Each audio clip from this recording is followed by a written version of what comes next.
Good evening, everyone. It's indeed a pleasure to be here this evening to speak with you. And there seems to be evolving between the speakers, even though we did not plan this in advance. As Rachel said, His Honor spoke about local people, local issues. She's spoken internationally, and I'm going to bring us back to local. I want to talk about 4 words: love, courage, despair, hope. I've had the good fortune to have been surrounded by people who have loved me and have shown great courage. It started with my mother, who was a war bride.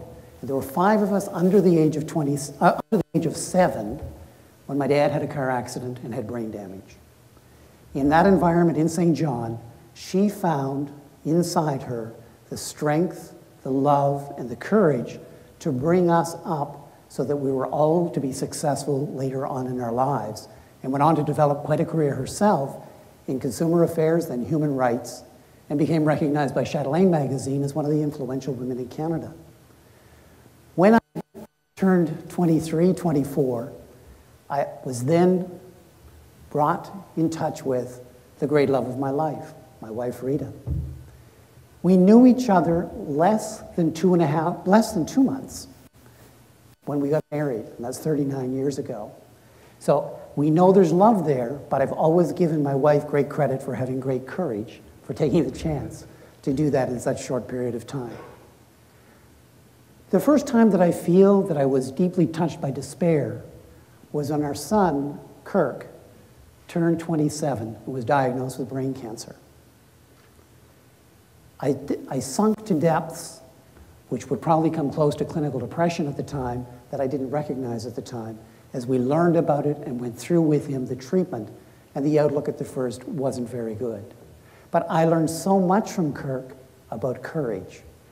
Our daughter Adrienne, who was 2 years younger than him, taught me another lesson about love. Because when we heard the diagnosis and we stood there in the hospital, it was my daughter Adrienne who put her arms around me, stroked the back of my head, and just said, "It's going to be all right." She shared the love, and the parent and the child relationship evolved into something on a whole new level. Tonight, I want to share the stories of 2 other people. These are 2 men, 2 very honorable men, who I met about 4 years ago when I began to run the shelters.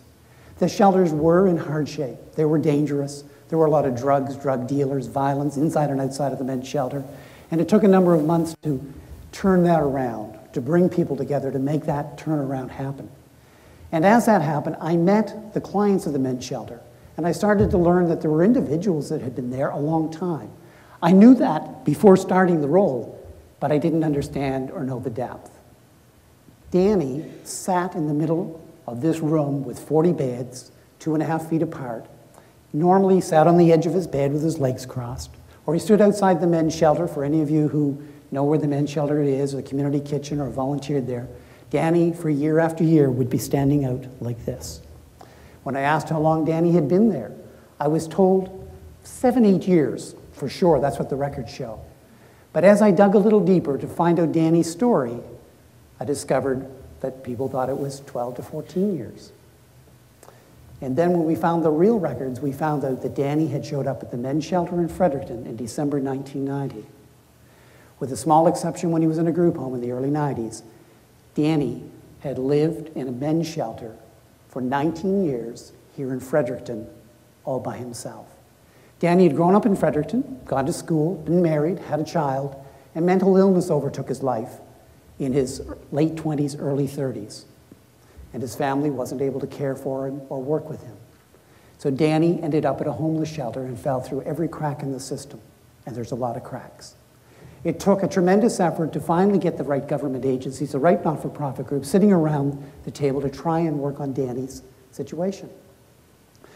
And as we did, and it looked like finally something good would happen for Danny, the time dragged on. Somebody from this government department went on vacation. Summer came along. And after about 6 months, which I thought was an interminable amount of time, I had a conversation with a government official and expressed concern that we were just perpetuating the situation with Danny. And this government official said, and I'm sure it's one of those comments you make that you wish you took back, he said, well, Brian, he's been there 19 years, what's another 6 months? Long silence on the phone, and a subsequent meeting with a number of us around, I really expressed my frustration that this had to change. This wasn't a complicated case. He needed to be in a special care home. Everybody agreed we just needed to do these things, make this happen. As a result of that meeting, somebody saw me after the meeting and quite forcefully told me, Brian, you know what? We're not going to get anywhere with helping Danny if you think this is about you. Because you've been sitting there, you said in that meeting that you're not going to leave the shelter until Danny leaves the shelter. And I did say that. I said, I'm not going anywhere till Danny leaves the shelter. You know, I'm getting a little older. My response was, I'm sorry, but I've decided this is going to be about me. Because Danny can't make it about him. Somebody has to make it about themselves to help Danny move into other living circumstances. Danny was all by himself. His teeth had not been looked after. He didn't see doctors. He didn't get the care he needed. A little over a year ago, close to a year and a half ago, as a result of people working together, Danny moved into a special care home. And I can tell you the good news on Danny is his teeth are all fixed. He's put on weight. He likes Western movies. Who knew? We didn't know. He sat in the men's shelter on the edge of his bed day after day, not even looking at the TV that was available, because his way of protecting himself was just to stay within himself so much. So he's living a wonderful life, and I'm in touch with the family that he's with right now on a regular basis, and it's an amazing transformation for this human being. The second individual I want to talk about is Russell. And again, for those of you from Fredericton, many of you will know who Russell is. He's from Elsipogtog. And Russell had also been in the shelter somewhere close to 7 years.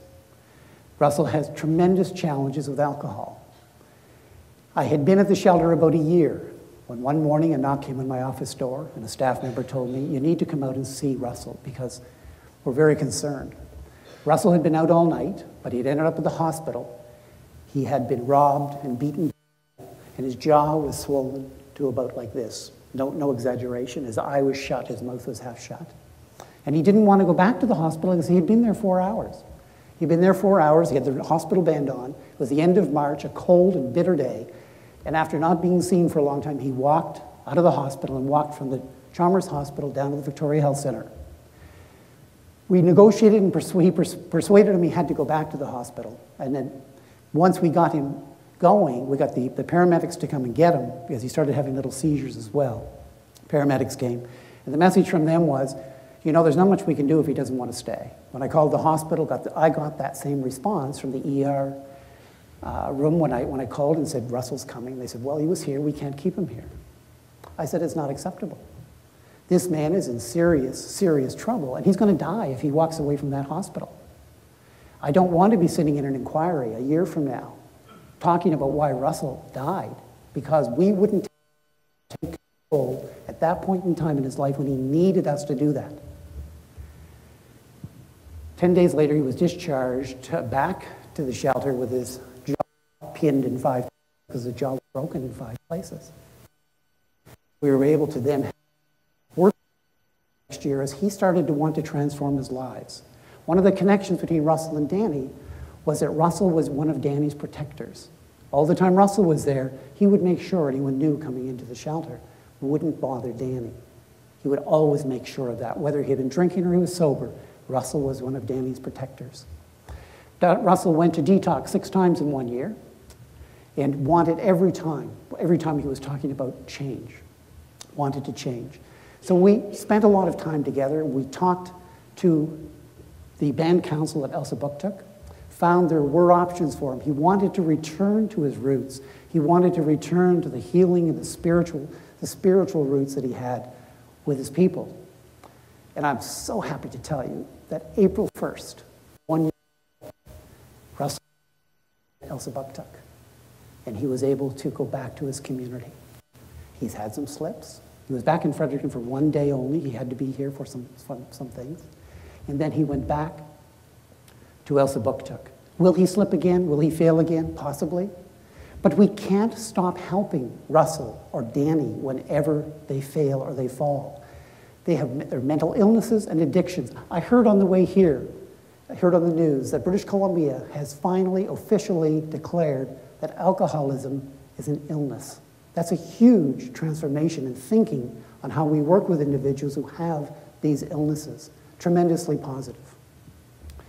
I have not become the most popular person within government circles and some medical circles within the community. And I've decided that, you know, at the age of 63, when I should be mellowing, I don't have that mellowing sense. In fact, what I have is a sense of impatience. It shouldn't take 6 months to help Danny. It shouldn't take all this time to help individuals.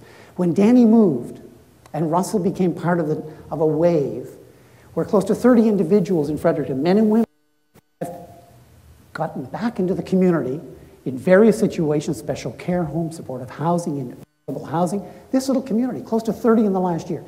Groups have come together, local churches, not-for-profits, government officials have formed a network to help individuals change their lives. I'm sharing this with you because I want you to know this can be done, but there's so much more to do. I did write down what I want to make as my closing remarks, so I wanted to make sure that I said something very specifically.